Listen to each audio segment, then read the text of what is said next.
Welcome in to the Cover 5 podcast. You can find me over on Twitter at Jordan Vanek DFS. As always, I'm joined by my co-host at HiLoFF. You can find him over there at that tag. Hilo, are you excited for a Week 9 slate where there are 10 games and we have as many quarterbacks under the 5K mark on DraftKings starting as we do over the 6K mark in DraftKings? Hell yeah, I am, dude. I love slates where they just look gross. I think the edge that we have as sickos increases on those slates where it's not just like plug and play. It's not just like there's a defense where you had to have them or you weren't winning anything. It becomes a lot more fundamentals and theory and conceptual players that will succeed in those spots. So I love it, man. I love this slate. I do as well. This is one of those ones where it is extremely ugly. The totals are all over the place. And we took out like the main, like great teams that have hurt me all season. The Miami Dolphins, who are now taking on the Chiefs in Germany, because that's where we're going to put the two best teams in the AFC at the moment. Maybe not, maybe whatever, regardless. And then we're going to take the other two great teams in the AFC, the Bills and the Bengals, and throw them on Sunday night. So we're kind of left with these great teams, and then we have some bye weeks, and we're just sitting here watching just some of the uglier games of the entire season. And I will say, Hilo, if you're playing that single game entry, it is cold in Germany, so you can't factor in, the sun might be too hot for Miami. I'm not letting you live down that the Broncos 70-point game. But besides that, let's get into our first one where you picked my team, the Carolina Panthers. They're taking on the Indianapolis Colts at home. Tell me what you like about this one. Yeah, this is one of those game environments where it doesn't stand out when you're just looking at like the top level of what the slate is providing us, but it's the Colts.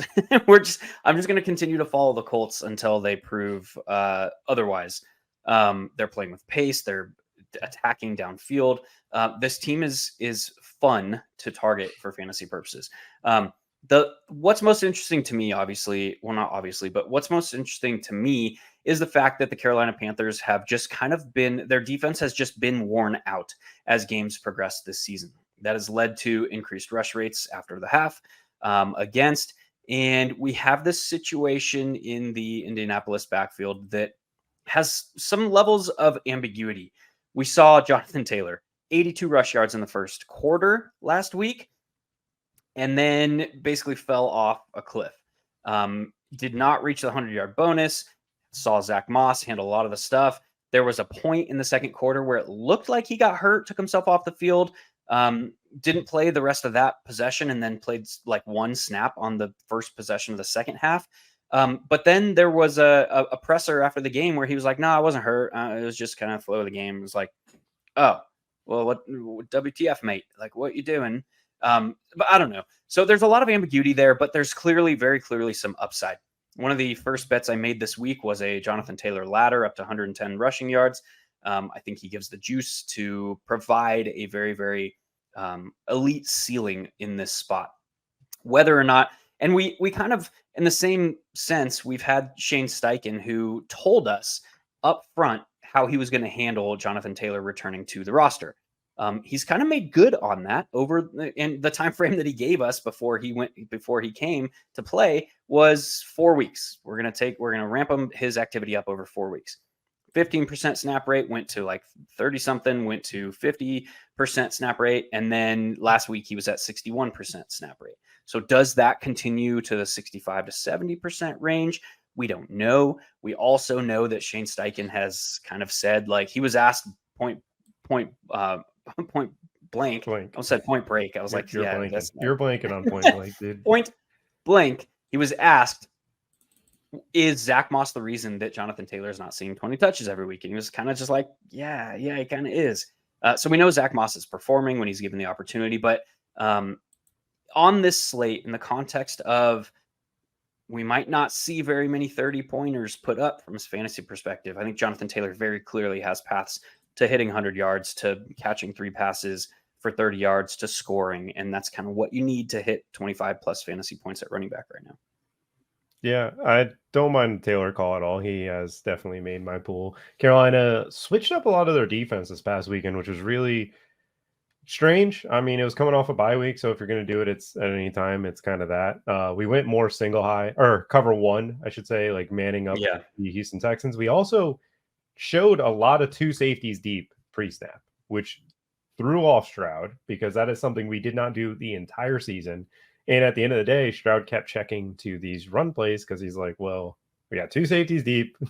Our offense line's healthy. Like, let's just run the ball. And it got them into a lot of negative plays for them to end up having to throw in obvious situations. And then for whatever reason, we kind of got the idea to bat balls down. Stroud had like 6 passes batted down against us. We were taking away those short yak receptions that we know that Stroud loves. So Carolina's defense has been much improved. I actually think this is a bad spot for a guy like Josh Downs because of that. Josh Downs has performed exceptionally. I know that he's on the injury report with a knee injury. I actually think the Panthers get beat out wide if it's any of the receivers. But I will say Minshew has only been good in the dome. Out wide, like outside this year has been really shaky for Minshew. That Ravens game was ugly. The Jaguars game, I don't know what team he thought he was on, but he obviously thought he was still on the Jaguars. So I like Pittman and Pierce in this one, as well as Jonathan Taylor, but I'm not sure I really like the Downs. How do you feel about Indy's pass catchers? I think Michael Pittman is set up in a very interesting spot. He's got there 2 weeks in a row against man heavy coverage. Yep. And it's just a matter of he is very clearly this team's alpha. On the other side of the game, we saw obviously with the offensive play caller change there. We actually saw some positives, I think, that we can take away from that spot. We had heavier rates of first down pass plays called. We have a matchup against Houston where they play heavy rates of zone. Adam Thielen has been like the unquestioned guy against man coverage, which makes sense for a rookie quarterback. It's his first read. He's going to just kind of look for the separation to occur and get him the football. Against zone, Adam Thielen's targets per route run rate dips like 50%. So this could be a spot, I think, for some of these secondary Carolina pass catchers. And also we have the weird situation in the backfield. Miles Sanders was just usurped. Chuba Hubbard. He's done. Chuba was named the starter. It's not only that, like he ran the wrong route. Oh, multiple times. There were 2 that I saw.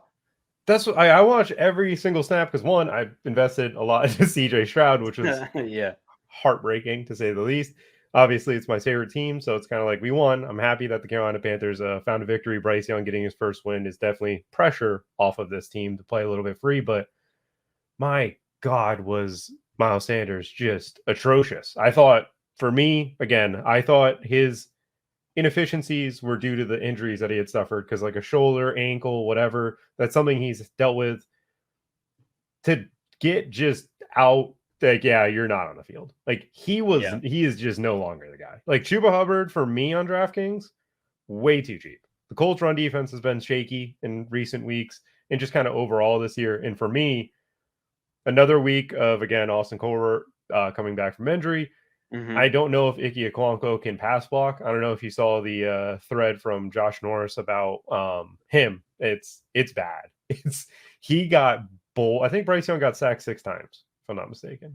It was really bad. Ike Okonkwo is someone that regressed so significantly from the rookie year to year 2. We installed a new offense, but we kept the offensive line coach, so I'm not sure how that transpired, but he's getting bulldozed. He's getting beat off speed. It's just pass protection wise, it's ugly. But I do agree with you that I actually like Mingo this week because it seems like Thomas Brown was like, hey, these are 3 receivers. That's it. I don't care. Terrace Marshall ran 5% of the routes. Yeah, they went heavy, and they went a heavy 11 personnel as well. So it was I think he's just trying to simplify things, and he's trying to make it so his rookie quarterback is not put in long down and distance to go situations. So we're seeing a lot of early down passing. We're seeing a lot of quick hits. So yeah, I mean, I think it's a positive, the change just schematically that we're seeing in Carolina right now. Yeah, I like the Mingo Taylor mini if you want to mini it. Like for me, that makes a lot of sense. I know Adam Thielen at his price, like you can't question Adam Thielen because he's going to get a ton of stuff. But for me with Mingo, you saw him get the like after the catch feel to it, and it felt like Thomas Brown knows, like, hey, DJ Chark, you're our guy down the field. Hey, Adam Thielen, you're our guy at all three levels. Hey, Mingo, you're our guy short, and we might try to get you down the field, but regardless, we want you to catch the ball in some space. So I think that he makes a lot of sense here, actually. I don't know. How do you feel about that? No, I like that. I just got off a show actually with Rich Rebar, and he kind of mentioned Jonathan Mingo as a potential play here as well. He's priced down in a range where he's going to give you leverage off of probably high ownership on a guy like Demario Douglas, who is kind of the projectable value on the slate, priced at only 4K with Kendrick Bourne now out. So yeah, I like that. I like that play a good bit. I also no tight ends for Carolina. Did you see our tight end route run share? No. Hayden Hurst 35%, Tommy Tremble 30%, Steven Sullivan 28%. No Ian Thomas. I think he might be hurt, but regardless, we rotated 3 tight ends in 11. Jesus. It's like they're blocking. We have 3 receivers running routes, and we're trying to use a tight end to help out our offensive line. Obviously, the Colts don't really have that. Do you have anything else you like to add about this one? Game environment. This could be one of those sneaky spots just based on the Colts are playing in it. Yeah, that's true. Shane Steichen is one of the best play callers in football. I can't wait till they get him I wish they had AR. Like, I wish he could have continued to develop that guy. Oh, man. I know. He was my highest owned quarterback in best ball, which is standard. And this was also supposed to be the row of quarterbacks for Bryce Young because we played CJ Stroud last week. We were supposed to play Anthony Richardson this week. I think we play the Titans sometime soon. I think I could be wrong. And if we do, then we'll play Will Levis because he actually should be. Yeah, we play the Titans in week 12. We were supposed to play Justin Fields on Thursday Night Football with DJ Moore. So like, this was, for me, it was really funny the way they set up the schedule because you go to the bye week and then you got to play the quarterback you got drafted over, another quarterback you got drafted over, DJ Moore, who we traded for you, and the Cowboys, which is not fun. And then Will Levis is another one. But overall, I do like the spot. I do like the game environment. I think I'm going to mini this game over try to go to one of the quarterbacks because I just don't think that the ceiling is there for either. I know Minshew's been performing really well. I just don't trust him outdoors. I like watching him outdoors versus indoors is 2 completely different people at this point. But let's move forward. We're going to go to the Seattle Seahawks taking on the Baltimore Ravens. It was one of the games that I chose. And the one thing I'll say about the Ravens defense right now, they are one of the best cover teams in football with how they're guessing your route combos and kind of understanding where to play it. And that's kind of a big concept to understand, but I believe Andy Benoit broke it down last week or 2 weeks ago over on the 33rd-team.com.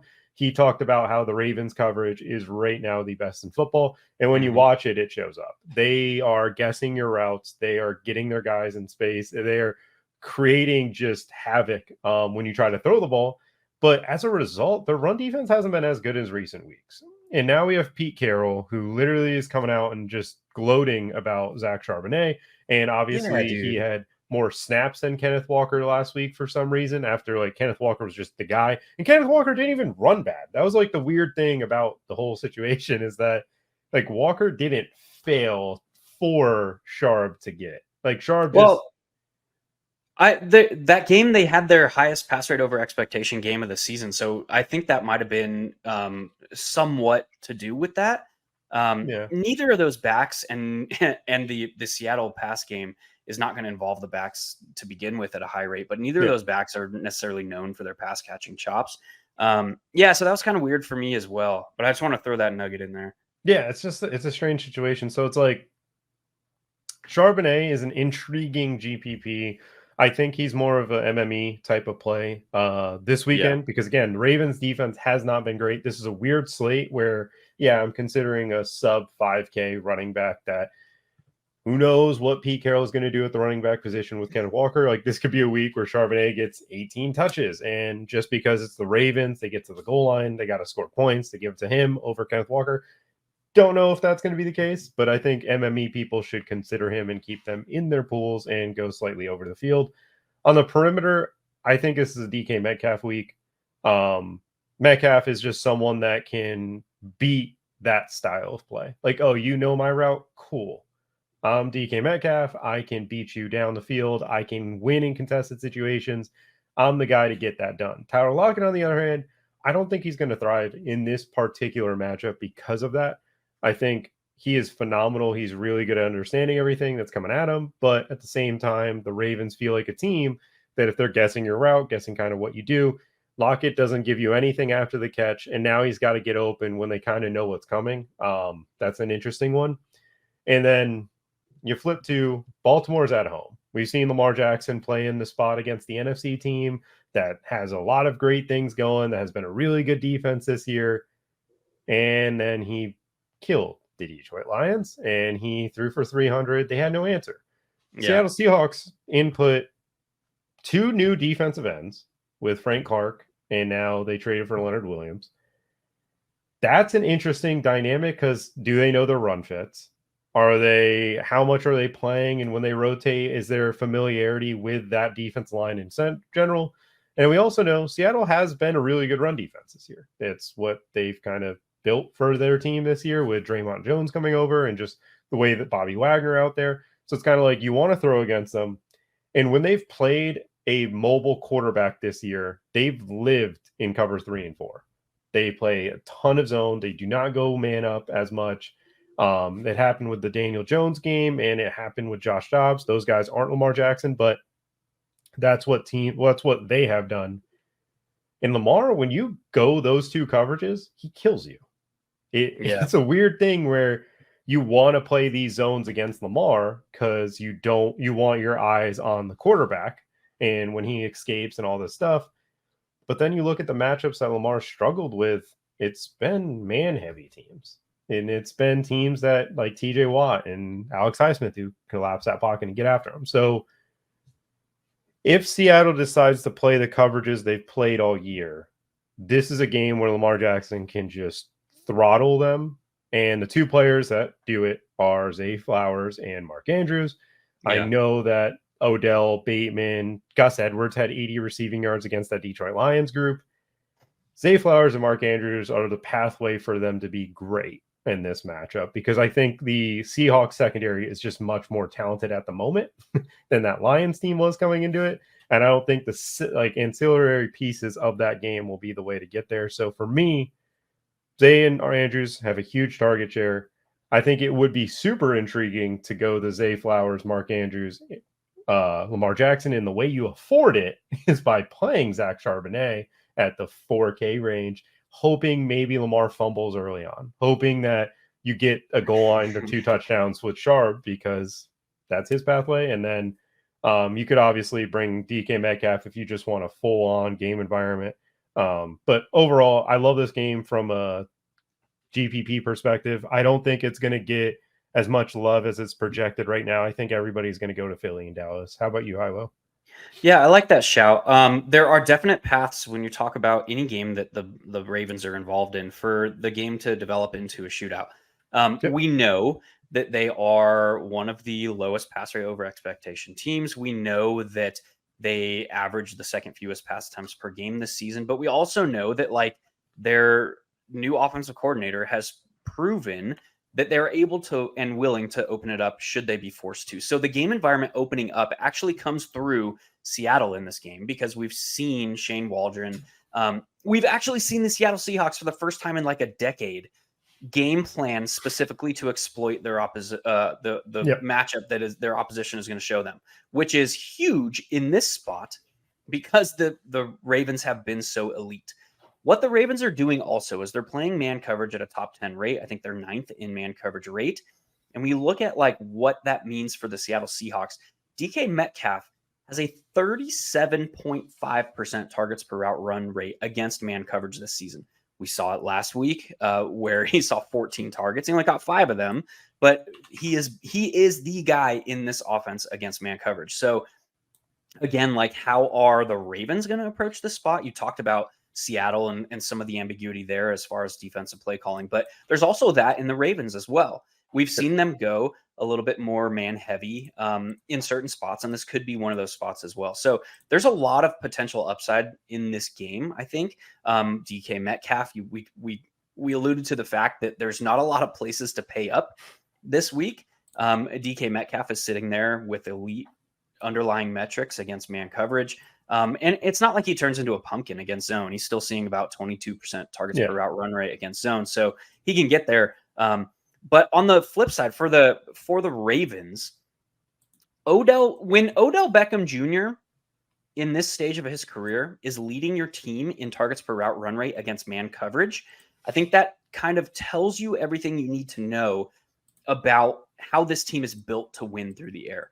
And they're built to win. I mean, they look at Zay Flowers and Mark Andrews. They have like sub-elite, like around 80% snap rates on the season, but they're in a route at 100% of passing plays. So when they're on the field and the team is when their team is passing, they're on the field and they're running routes. So against a heavy zone coverage team like the Seattle Seahawks, who utilizes some Tampa 2 principles, who utilizes heavy rates of cover 2 and cover 3, these are the guys that are winning against those coverages against zone. Zay Flowers, 22.6 targets per route run. Mark Andrews is up there as well. And it's just an offense that, like, we know is going to rotate secondary wide receivers like OBJ, Nelson Aguilar, Devin Duvernay, Rashad Bateman. These guys are all seeing like sub-package snaps. We also have like Lamar Jackson, who came out and said this week, he was in a presser, he was like, hey, we need to do a better job of getting Rashad Bateman involved downfield. It's like, yes, I agree. I don't know if it's going to happen, but I agree. So there's some coach speak or some player speak that's going on in the spot as well. I think Zay Flowers and and Mark Andrews and Lamar Jackson are kind of the anchor. I think you can in MME take shots on a guy like Rashad Bateman with the recent remarks from Lamar Jackson. A little bit less likely also via the matchup for a guy in a downfield role to get going against like a more Tampa 2, cover 3 type prevent style defense. But yeah, the upside is here for sure. I'm done. You're muted. Computer was you got one. Computer was lagging, man. I finally got by the you got one. I feel so much better. Thing. I was actually pulling a stat.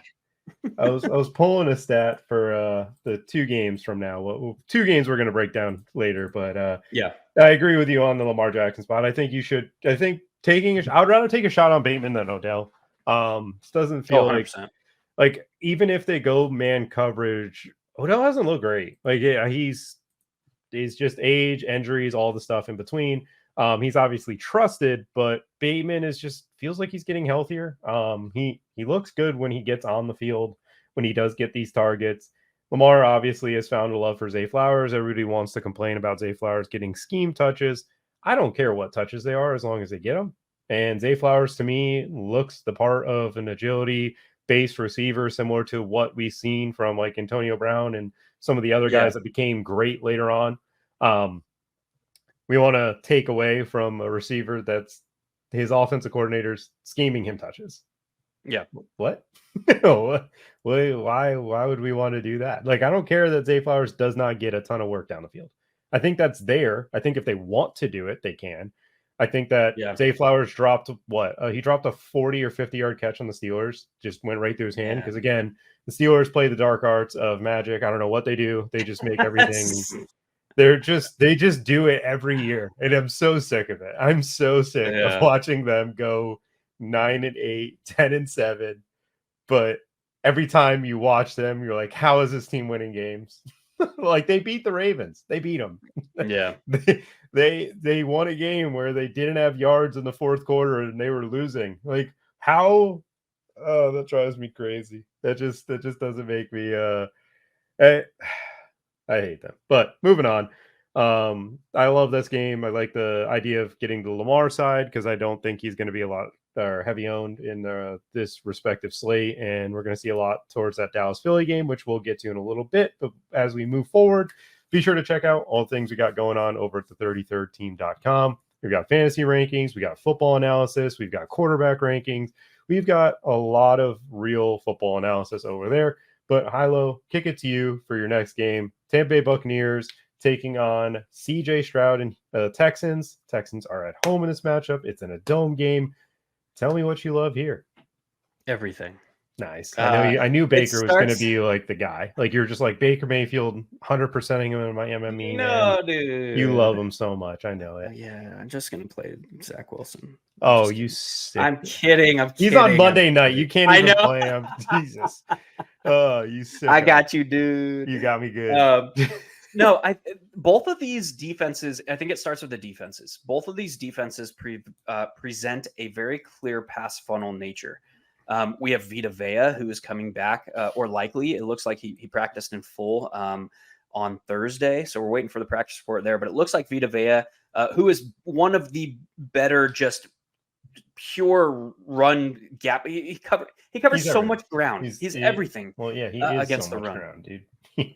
He's all the ground. So much. He's an immovable force. Yes. In the middle. So expecting him to get back. We have a Houston Texans team now. Dameon Pierce is ruled out. They're going to be starting Devin Singletary. We've kind of been, and I don't want to mention this too much, but I talked about this with Rich Rebar just before jumping on here. So I want to give him his due credit for bringing this up. But like we have been lauding Bobby Slowick for his ability to keep CJ Stroud out of long down and distance to go situations, his ability to design this offense that is fluid and dynamic. That was like the first month of the season. The past month of the season, the Houston Texans ranked dead last in first down pass play rate, which has led to, because their run game sucks, their offensive line is atrocious. It has led to the highest rate of third down and long situations for CJ Stroud. So that like simultaneously kind of puts a little bit of a poo-poo on Bobby Slowick, but also reemphasizes how elite CJ Stroud has been to fight through those negative situations. Now, does that change with Dameon Pierce out? Are they going to want to have high first down rush rates with Devin Singletary? I don't know. I hope not. Please, baby Jesus, Bobby Slowick, Jesus, make it not so. I would love to see this team open things up again because we need it, especially on this slate. We need it. We need this. We need optimism in our lives right now. But I mean, Nico Collins and Tank Dell are both top 10 in the league in yards per route run against man coverage. They're both top 10 in the league in fantasy points per route run against man coverage. Nico Collins ranks 18th in fantasy points per route run against zone. Tank Dell ranks 25th in fantasy points per route run versus zone. These guys are both in the midst of true breakout seasons. And so we also have Bobby Trees, Robert Woods, who's also ruled out. So everything in this spot, the matchup, the fact that they're missing Dameon Pierce, the fact that Robert Woods is out, everything points to, on paper, a solid spot for Nico Collins and Tank Dell. And we look at the Bucks. There's one more. But wait, there's more. The CJ Stroud is a top 3 quarterback in quarterback rating against the blitz this season. But against the blitz or against pressure, so against blitzes that get home, he is ranked 33rd in passer grade by PFF in that situation. That's important in the spot because the Buccaneers are blitzing at 30% frequency, but they're generating pressure only 18.8% of the time. That's a massive split in blitz rate versus pressure rate. So that's a good for a guy like Stroud, who is ranked 11th when kept clean in passer grade by PFF. So all of that aligns with CJ Stroud is set up well for the particular tendencies of the Buccaneers. We have their running back who is out. Vita Vea is coming back. Bobby Slowick has been bad at play calling, but now that could change. All of it kind of aligns right here for like CJ Stroud doubles, Nico Collins with CJ Stroud, Nico Collins naked, Tank Dell naked. There's a lot of options from the spot, I think, originating from Houston and the defensive tendencies. I don't think you need to force a bring back. I don't think you need to force a guy like Mike Evans, a guy like Chris Godwin, maybe Rashad White. You could include him as a bring back in this spot. But my primary focus here is on the Houston Texans, and I think you can do it without forcing a bring back. I like the Stroud side a lot. Last week, obviously, I loved it. This week, I definitely love it again. I think that you're right on the sense that CJ Stroud is someone, or Bobby Slowick has diminished a little bit as a play caller from his first month success. I think he's gotten some of his offensive line back, and he's kind of like, let's run the ball. Like, I want to be like the 49ers and control the clock and run the ball and do this thing. And they don't have the running back to do it. But we'll say it's going to be really hard to not play the 4,300 Devin Singletary. I don't mind playing Singletary with Stroud and Nico Collins. Obviously, Stroud's ceiling is tied to Nico and Dell, but at 4,300, just in case that, Stroud throws 2 touchdowns, 300 yards. Hopefully, maybe one of them gets to Devin Singletary at 4,300. He's not exactly he's not exactly take much to pay off that price tag. I think he's going to be extremely popular because that sub 5K range is ugly this week, and also makes for a better case for Zach Charbonnet at 4,300 as the direct pivot off of him. Just throwing it out there. He's not going to get more touches, but doesn't matter if he gets more valuable touches. But yes, Tampa Bay's run defense with Vita Vea is so much better, and I do like Dell and Nico Collins to kind of get that going. And we've also seen multiple quarterbacks have over 8 yards per attempt against the Tampa Bay Buccaneers defense, and the ones that weren't was Justin Fields in week 2, I think it was, and then Derek Carr with the AC joint sprain. Other than that, every other one over 8 yards per attempt and killing them. I think 3 or 4 of them threw for over 300. I think Ritter almost had 300 yards or something crazy on like 25 attempts, which is, even if they run the ball a lot, there's a chance that they still find success through the air with some of their guys. But yeah, Tampa Bay side, I have no interest in Godwin in this one. Just doesn't feel like he is Chris Godwin. Like, he's been a good receiver this year. I wouldn't consider him a great one. I think Mike Evans is like bigger path to like being what should I call it? What's the word I want to use? Being the explosive player here. I don't love Godwin just because Houston's defense is very good. They run a very, very good scheme over there with D'Amico Ryans. It's just the playing for him type of thing is great. I'll also say one thing about Tank Dell. He got a lot of rushing attempts against Carolina. Super strange. Yeah. Super. I didn't like that. Like, watching it, I was like, yeah, it just doesn't feel like a good way to use your 175-pound receiver. It just, what are we doing here? And again, it's nor here nor there, but Houston definitely, this game has a potential to shoot out in a dome. It's perfect for that type of feel, but you do not have to run it back. But moving forward to the next game, if you want to know what type of slate it is, just know that I chose with my heart the Washington Commanders versus the New England Patriots. I'm with you. And here's why. Washington just got rid of their best edge players. They were able to get somewhat good draft capital for it to prove that those guys are somewhat good. They have interior defense linemen. They do not have exterior defense linemen. They have been destroyed by the 9 route this year. There's one route. One particular route accounts for, I believe, let me find the exact number because it makes me laugh a little bit. 15% of the total targets that they've seen this year have been on that specific route. That is 4th in the NFL. The yards per attempt that they give up on it, 16. When people throw the 9 route, it's 16 yards per attempt. The other defenses that have a similar rate of targets, 7 yards per attempt, 8 yards per attempt, 6 yards per attempt. AKA, they are the worst team at defending the 9 route. And now we have the Patriots team that's super confusing. It's very difficult to see like who's going to get the 9 route targets just because we do have Kendrick Bourne out for the year with the torn ACL. We do have Devontae Parker, who's dealing with concussion protocol. And then the routes run have been all over the place in recent weeks just because of the fact that Tyquan Thornton and Kayshon Boutte have not been playing. They've been healthy scratches. Obviously, Demario Douglas is the chalk that you alluded to earlier at 4,000. But for me, Tyquan Thornton has ran 20 routes this season. 26% have been the routes that I'm looking for, which is the deeper routes.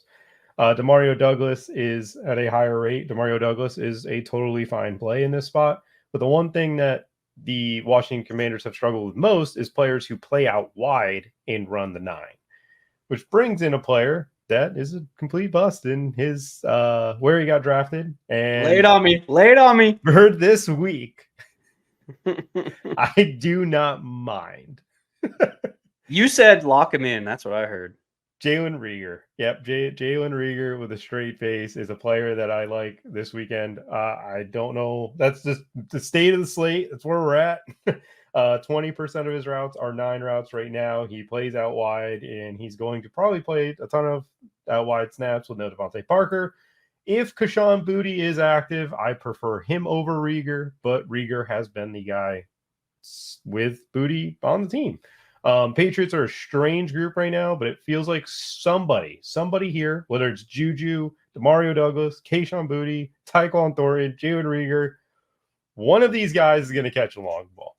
Like, I don't know who, but we're going to be taking swings, and it's going to allow us to pay up for the Lamar Jackson, pay up for the Jalen Hurts, and get completely different from the field when doing so, as long as it's not Demario Douglas, who is projected to be the guy that takes over this deeper role. For the Commander side of things, the only player of interest to is Jahan Dotson. It's you have Curtis Samuel out. You have Jamison Crowder, who's going to be coming in and playing the slot. He could get the receptions to kind of be there. I don't want to play 3K receivers from this game and trying to guess that. If I play Jamison Crowder, I'd probably just one off of it, to be honest, because I don't really love Ramondre in this matchup. Ramondre might be better than nothing, but I feel like there's some of the other cheap running backs like Chuba Hubbard and even Devin Singletary, Shaq Charbonnet that are just cheaper and, to me, better plays. But we know Bill Belichick's going to just take away Terry McLaurin. He couldn't take away Tyreek Hill last week. Tyreek Hill just outran double coverage. He's just like, I'm just going to run by you guys. Terry McLaurin cannot do that. Sam Howell is not built in an offense to do that. Sam Howell played extremely well this past weekend. I have no idea what happens when they play the Eagles. They should do whatever they do during that week every week. Do that. They protected him. Like, he wasn't really hit this past week. And as a result, he just kept throwing dimes. Patriots will be a little bit different of a matchup, I think.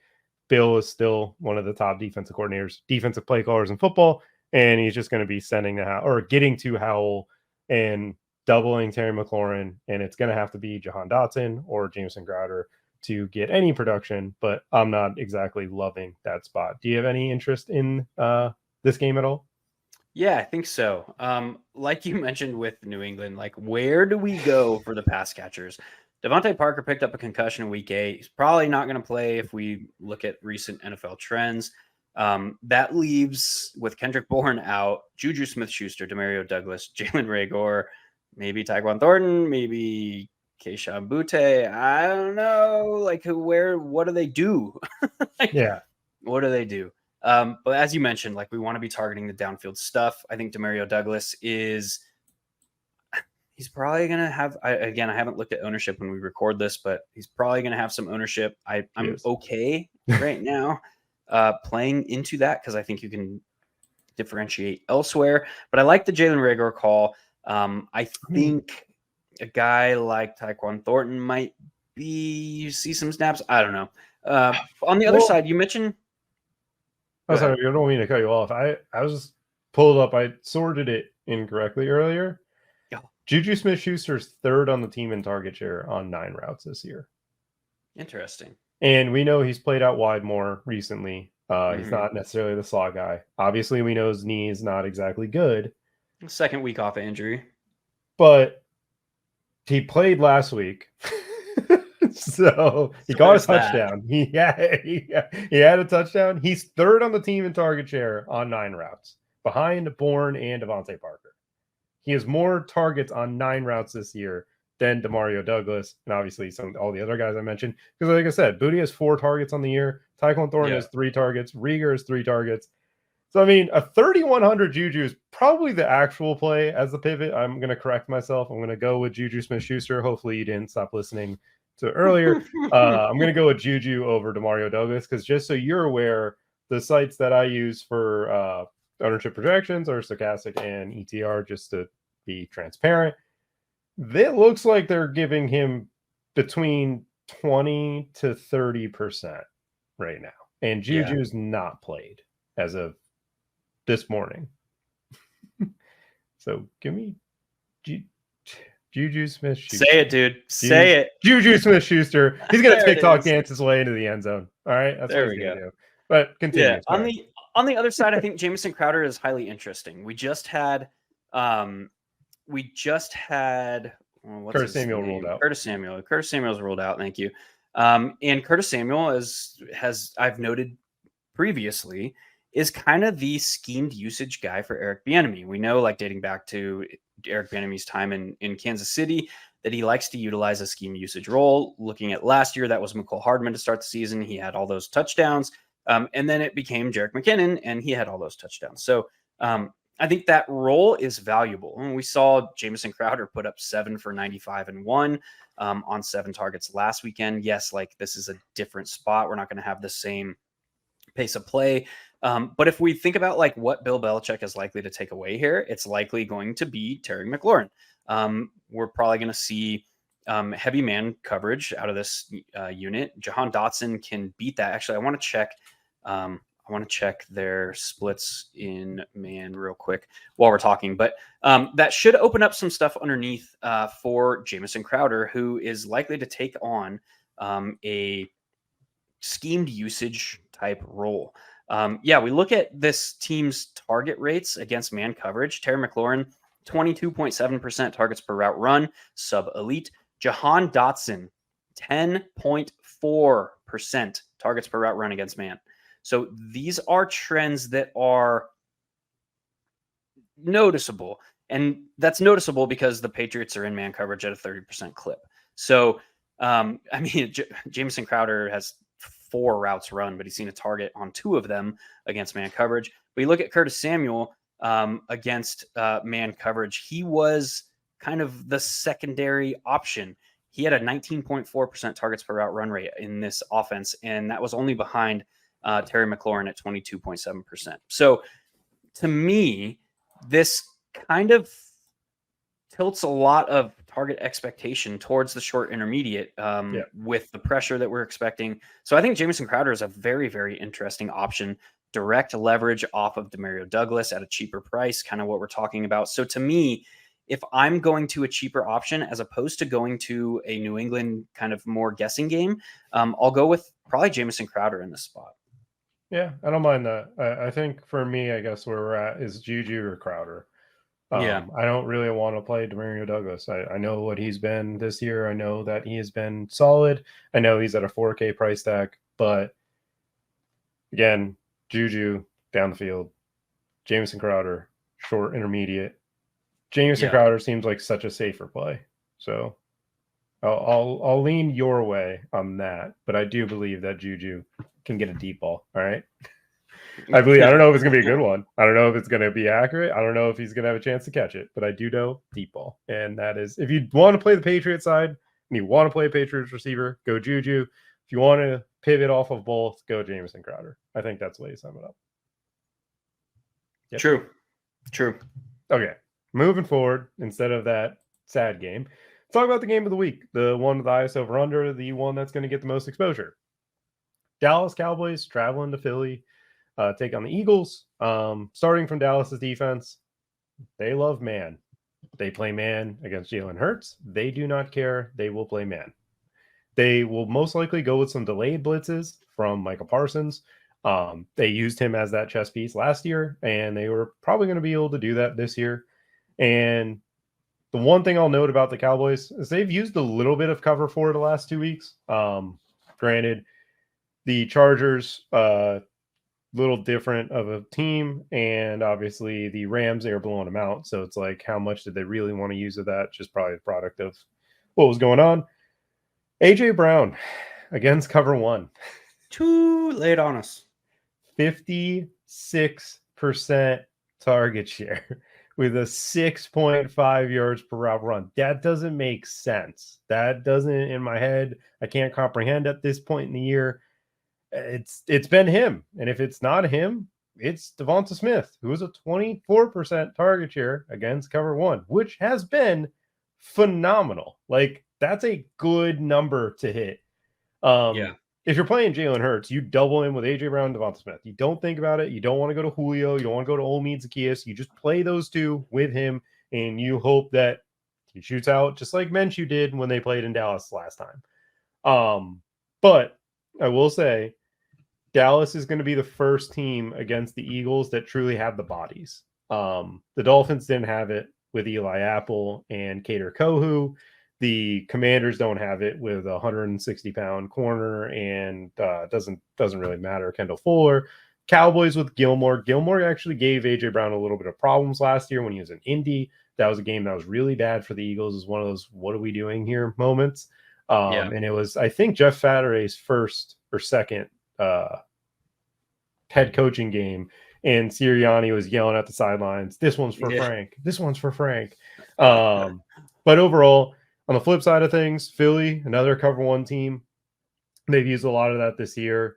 CeeDee Lamb is their massive target share there. CeeDee Lamb is a guy that can beat Bradbury and Darius Slay. It's going to take talent on talent. It's going to be about whether the Cowboys offense line can protect. Because I'll say one thing about that Rams game. Dak had 3 sacks in the first drive. Yeah. That was a strange, like, Cowboys blew him out, but Dak was under pressure pretty much the whole game. For most of the game that I had really locked into. And obviously I was watching a lot of the Stroud stuff. But overall, I think from this game, both teams are playable. I think they're too popular, but I think that, they would be too popular on a normal slate. They're the correct approach with the slate that we have on our hands. But if this was a bigger slate, this would be a spot that I would not be getting to if this was this popular. How do you feel about the Cowboys Eagles game? There's one interesting dynamic of this game that I think is worth trying to work through, and that is how much cover one do we expect from Dallas? Because when you look at their game last year where they played, they only played Jalen Hurts once because he missed the other meeting. Yeah. They reduced their cover one, their man rates, because they had to pay attention to the mobility factor of Jalen Hurts. But we have Jalen Hurts, who is coming off of 2 games where he was hurt right now. We saw his mobility be affected in each of the last 2 games. I mean, against Miami, he had the 11 carries, but only 21 yards. He did find the end zone. Last week, he only had 4 carries for 6 yards. And was that a factor of Washington playing more of zone coverage against him? I don't know. But no, he was not. Yeah, he doesn't look fully there, right? So if that's the case, now would the Cowboys be more inclined to play more cover one because they don't need to protect against like say we get like the first half of the first quarter under our belt, we see a drive or 2 drives from Jalen Hurts and he's not looking mobile. I can almost guarantee that Dan Quinn's going to be like, all right, well, that's it, man. We're going to get rid of the spy and we're going to go cover one at a heavier rate. Yeah. So I think it's an interesting like discussion and talking points to get through because it could influence how these teams approach this game. And if that's the case, I'm going to ask you, I don't normally ask you ownership projections, but if you haven't pulled up still, what is the ownership projection of Jalen Hurts? 20%. Oh, Jiminy. I thought it was going to be way lower. No, the slate is where it's at. That's why it's like Dak is. So if I had to say who are the top 3 quarterbacks based on, again, this is Thursday. I also think he's going to be even higher because of Devin Singletary. We have Devin Singletary. We have Chuba. We have a lot of running backs that we see playing or going to project to play 70% of the snaps, 5K or lower. And yeah, I mean, I think he's going to be the second. I think he's going to be the most owned. More like talking through it. Like, you're going to play Jalen Hurts at 8K or Lamar at 82. And I know that's a 200 difference, and we can factor in the receivers and stuff, but we have a 4K Demario Douglas. We have a 4,300 Devin Singletary. A lot of the builds are going to be those two plus Jalen Hurts and DK or AJ Brown. It's probably not going to be a lot of Hurts doubles today. Yeah. That's weird. I mean, there never really is, I feel like Hurts doesn't get doubled. That's what I was going to say. That's why I wanted to know his expected ownership, because I think that you can get a little interesting. You can go something like Jalen Hurts plus. It takes the value to do so, but like Jalen Hurts plus AJ Brown plus CeeDee Lamb plus like Dallas Goedert, you have about 4K left over per player, but you can save some of that tight end or at defense. Yeah. And there's some, as you mentioned, there's some value at running back, Demario Douglas, a wide receiver. You can overstack this game, I think, in ways that the field is not going to do. I don't know if it's necessarily needed, but I think as an MME player, you'll probably want some exposure to overstacking this game in ways that are not being utilized by the field. You're probably going to see a lot of Jalen Hurts singles. That was weird. Yeah. Jalen Hurts is projected to be the most still. I was just checking like updated stuff. Also, did Daniel Jones back? I think he's still questionable last I saw. Okay. Because I know Deshaun Watson's playing, which is a game we didn't talk about, but I can't play him, but it makes the game better, I think. I don't know. And then Daniel Jones at 5,600 makes everything better for the Giants. Just because I don't want to see Danny DeVito out there. I'm good. Did you see their stat line? Yeah. Did you see their box score? Yeah, I didn't for a little bit. I checked on Sunday. I was like, I was like, dang, Saquon balled. Go to their box score. What? Dear Lord. we had negative yards per attempt. Yeah, solid. They were negative yards per attempt. But anywho, to continue talking about this game, any love for Swift or Tony Pollard as get different pieces to this one? Tony Pollard, no. Swift, yes. I'm just Tony Pollard, just inside guy. It sucks. Yeah, I'm just not going to play him. I'm just let the field make that mistake. If he burns me, he burns me. If I die, I die. I mean, dude, Jonathan Taylor 6,400, technically the same 400 less for the same projected ownership. So it's nothing crazy. But yeah, that's all. Swift, I'm fine with. I'm not really trying to get him. He's good. He's just been good all year. Cowboys have gotten demolished in the run game. Like, I think a Swift Lamb mini is appropriate if you don't want to play the Jalen Hurts side of things. If you're going to Lamar, I think that's the way I play that. Because Swift obviously takes away from Mr. Jalen Hurts. Hopefully you don't get some tush pushy.